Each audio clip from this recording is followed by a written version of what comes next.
Hi, I'm Jim Hodge, pastor of the Aldersgate United Methodist Church in Grand Rapids. Welcome to this episode of Sequestered Spirituality. Kathy and I have been virtual schooling our grandsons for the entire school year this past year. And this Sunday, we'll be celebrating graduation as the school years end for elementary, middle school, high school, and colleges. So I want to take some time today to talk about graduation and particularly about our experience with these two boys. So I have a couple of, well, they're not technically graduates, but they are what I call matriculants or matriculators. So I've interviewed these two matriculators about their experience at virtual school. Take a look. Okay, good morning. Good morning.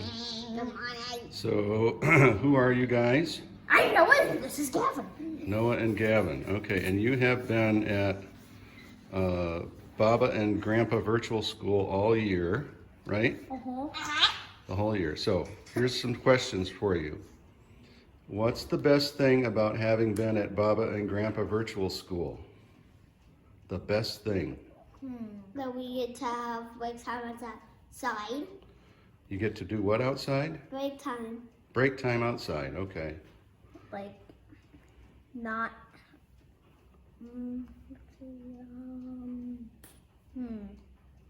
Okay, there's either so many good things that you can't pick one, or you're really trying to figure out a good thing about being at Baba and Grandpa School. What's the best thing? There's so many that I can't think of. There's so many you can't think. That's very tactful. Okay, what's the most difficult thing, the least best thing about being at Baba and Grandpa School? Me having to honestly not have any brain break time. No brain break time, okay.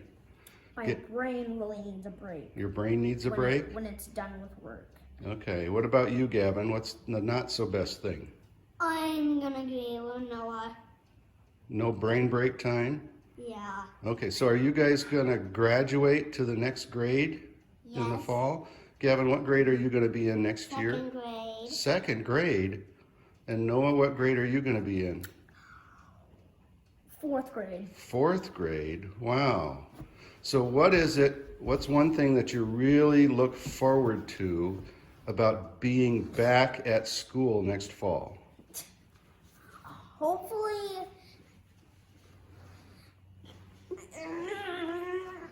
Guys, hello.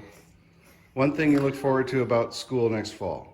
I get to play with my friends. You get to play with your Actually friends. see people in person. Seeing people in person. Wow, cool. Okay. Well, hey, one more question before you really start bouncing on the couch again. Is your mom graduated this year? Yeah. Yeah, what did she graduate from? High school. No, high school was a while ago. College. College, yeah. And why did she go to college, do you think? I don't know. You don't know? I don't know. Oh, okay. Well, maybe you can ask her when you see her again. Okay, thanks, guys. Have a good day at school. And how many days are left? 4. Only 4 more days. 4 more days. Okay, all right. Chapter 3 of the book of Proverbs, beginning at verse 5, says, "Trust God from the bottom of your heart.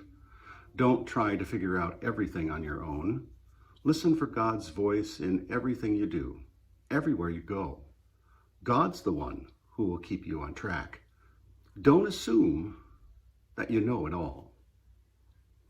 Well, that's what education is all about, isn't it? Whether it's in a formal setting like school or whether it's working our way through what we do day by day with people we know, where we work or where we play.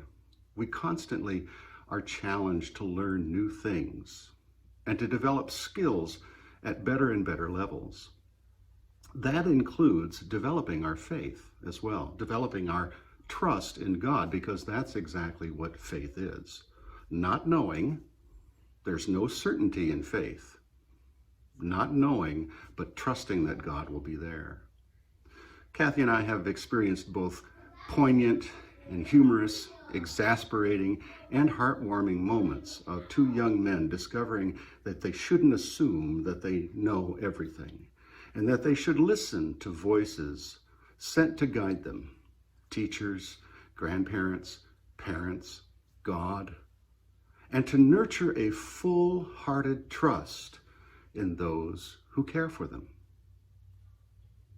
I think that's something they've learned this year in a different way because of the pandemic, because of the self-isolation, because of virtual schooling. But, and here's the good news, Friday, school is out. It's over. We're done. One chapter ends and another begins. One ministry is fulfilled and another ministry invites us in. And Kathy and I are happy that we are able to help educate our grandsons this past year. And we look forward to some respite time and what other opportunities there might be that the Spirit will invite us into. You know, the leaders of our church are very hopeful that the self-isolation and social distancing phase of COVID-19 is coming to an end, at least for now, and that we will be able to gather in person again for worship by mid-June. That is our prayer.